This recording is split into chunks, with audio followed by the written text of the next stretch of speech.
Avez-vous? C'est Marc et Freddy.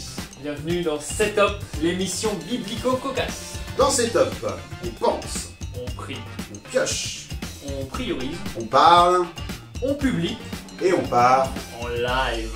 Aujourd'hui le thème est... Les femmes badass.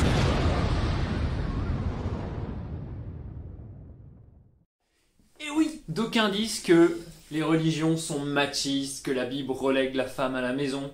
Mais c'est faux! Faux! Faux! Effectivement, si la Bible a des passages qui ne sont clairement pas féministes, d'autres le sont. Le début de l'Exode, le début de l'évangile de Luc. Et surtout, la Bible regorge de femmes libres, stylées, enthousiasmantes, fortes, guerrières. Bref, des femmes badass. Face à ça, les femmes des années 80, c'est du pipi de chat. Allez au top!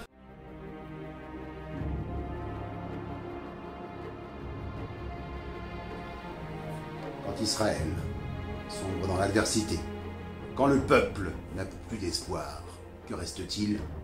Une seule solution. Déborah. Et pourquoi Déborah? Parce que Déborah, une prophétesse, jugeait Israël en ce temps-là.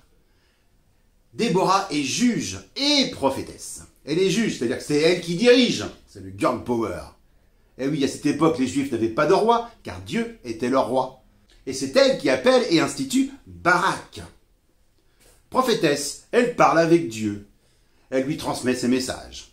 Elle est également connue pour un cantique qui est dans le chapitre 5.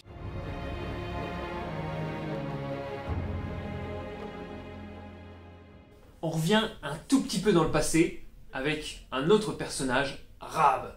Rahab, c'est une prostituée et c'est une païenne. Ça commence mal pour elle, mais c'est un personnage qui sera célébré dans tout le Nouveau Testament. Pourquoi? Parce que, d'une part, elle accueille des espions israélites lors de la conquête de la terre promise. Elle les accueille, elle les cache aux autorités, elle a plein de déboires avec son peuple pour ça. Et surtout, c'est quelqu'un, sans rien demander, qui a la conscience que Dieu existe et qui a une foi forte.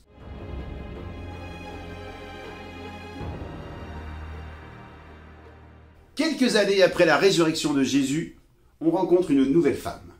Une femme forte. Comme Rahab, c'est une païenne. Elle est d'origine grecque. Et comme Rahab, elle a reçu une foi forte en Dieu. Lydie est une négociante en étoffe de pourpre dans la ville de Philippe. Lorsqu'elle rencontre Paul, elle qui croit au Dieu unique, elle reçoit le baptême.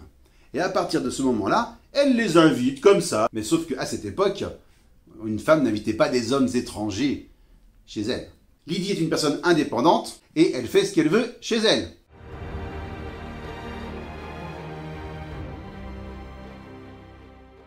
On retourne au temps des juges pour parler d'une femme merveilleuse. Yaël, une personne tendre, douce, affectueuse, gentille. Non, je déconne. Vous verrez qu'elle n'a pas froid aux yeux. Son histoire. Après la bataille, Sisera, ennemi d'Israël, s'enfuyait à pied vers la tente de Yaël. Yaël sortit à sa rencontre et lui dit « Arrête-toi, mon seigneur, arrête-toi chez moi, ne crains rien. » Il s'arrêta chez elle, dans sa tente, et elle le recouvrit d'une couverture. Il lui dit « Peux-tu me donner à boire un peu d'eau, car j'ai soif ?»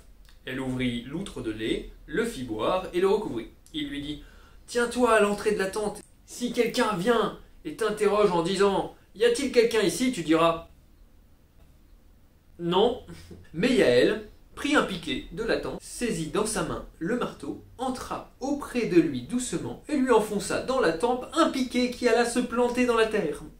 Sisera, épuisé, était profondément endormi. Il mourut. Elle cache bien son jeu, hein?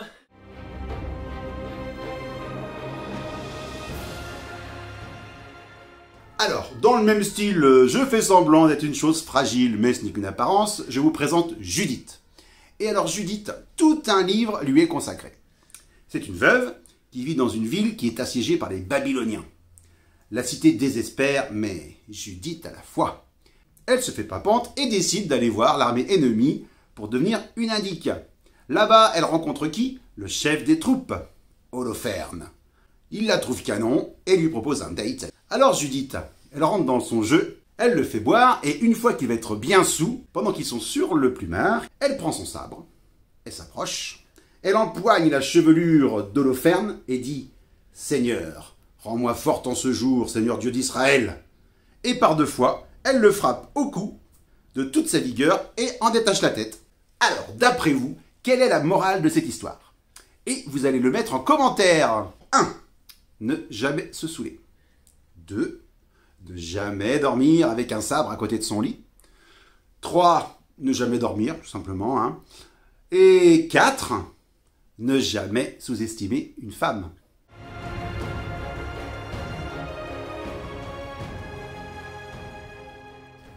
Alors on va parler d'une autre femme qui, elle, n'est pas guerrière, mais qui n'est pas moins combative, Marie de Magdala, surnommée plus couramment Marie-Madeleine.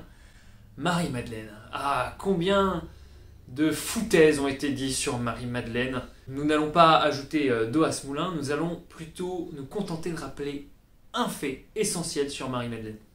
Marie-Madeleine est la première, d'après tous les évangiles, à avoir été témoin de la résurrection. Et donc c'est ça qui lui a valu ce surnom incroyable qui est apôtre des apôtres. Sans elle, pas d'annonce, pas de croyants, pas de croyants, pas d'église, pas d'église, pas d'église. Si ça, c'est pas badass.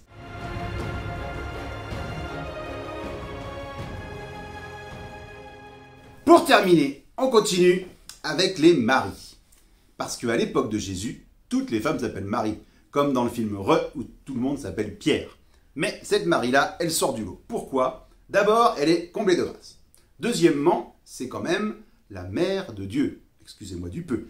Et puis enfin, elle est Immaculée Conception. C'est donc la Vierge Marie. C'est tout simplement Marie.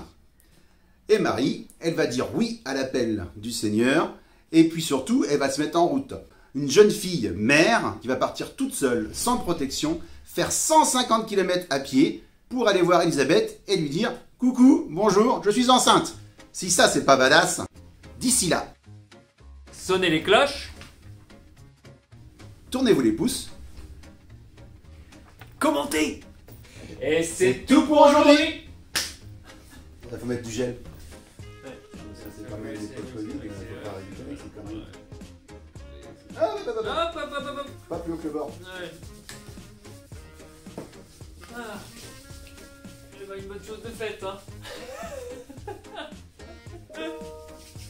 Le petit ding-dong, il vient juste... À propos.